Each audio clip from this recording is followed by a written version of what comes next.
कोल्हापूरमध्ये पंचगंगा नदीनं रौद्ररूप धारण केलं। पाणी पातळी 33.10 फुटांवर, 53 बंधारे पाण्याखाली। प्रयाग चिखली संगमाची ही ड्रोन दृश्य।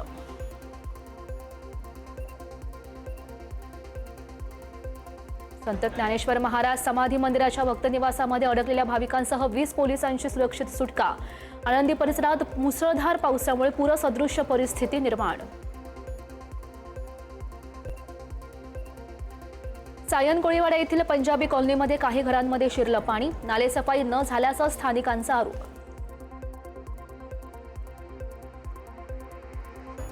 सिंधुदुर्ग जिल्ह्यामध्ये पावसाचा जोर ओसरला। जाणवली गडनदी, भंगसाळ नदी, सुख नदी, तेरेखोल नदी या नद्यांच्या पाणी पातळीमध्ये घट।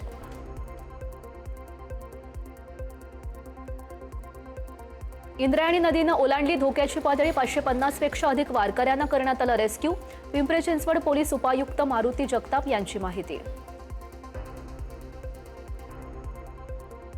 कोल्हापूरमध्ये स्थानिक नगरसेवकांच्या कार्यालयाच्या समोरच उघड्या मॅनहोलमध्ये गेली चारचाकी। सुदैवानं दुर्घटना टळली, मात्र स्थानिक नागरिकांच्या मदतीनं मोठ्या प्रयत्नानंतर गाडी काढण्यात आली बाहेर। कल्याण डोंबिवलीला मुसळधार पावसाचा फटका। कल्याण न्यायालयाच्या भोवती साचला पाण्याचा तळ। न्यायालयामध्ये येणाऱ्या वकील, पोलीस, नागरिक आणि आरोपींना त्रास। केळवे धरण परिसरात युद्धपातळीवर मजबूतीकरण। 4 गावं अतिसंवेदनशील। 130 कुटुंबियांच्या स्थलांतराचं काम सुरू। एनडीआरएफ तैनात।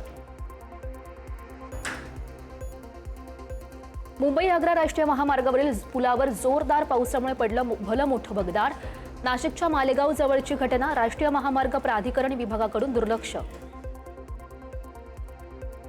पुण्यामध्ये घोरपडी गावामध्ये पिंपळाचं भलं मोठं झाड उन्मळून घरावर पडलं।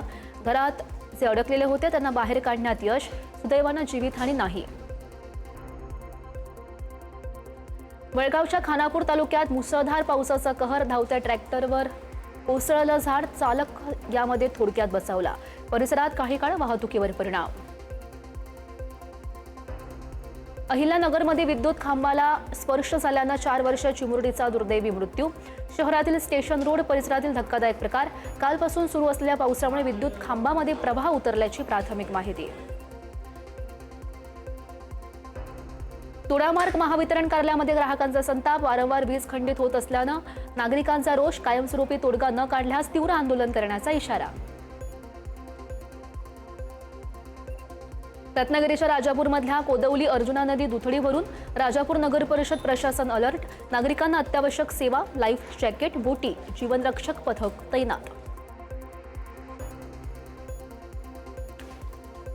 गोंदिया जिल्ह्यातील सर्व धरणांच्या पाणी पातळीमध्ये वाढ। सालेकसा तालुक्यामधल्या पुजारी टोला येथे सुद्धा पाणीसाठा वाढला। पाण्याचा विसर्ग पाहण्यासाठी नागरिकांची मोठी गर्दी।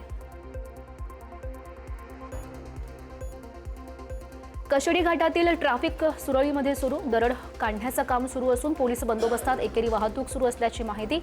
13 तास महामार्ग होता बंद। पुणे नाशिक महामार्गावर वाहतूक ठप्प। चाकण परिसरात 7 किलोमीटरपर्यंत वाहनांच्या लांबच लांब रांगा। गेल्या 48 तासातील मुसळधार पावसानं पुणे नाशिक महामार्गाचा बोजवारा।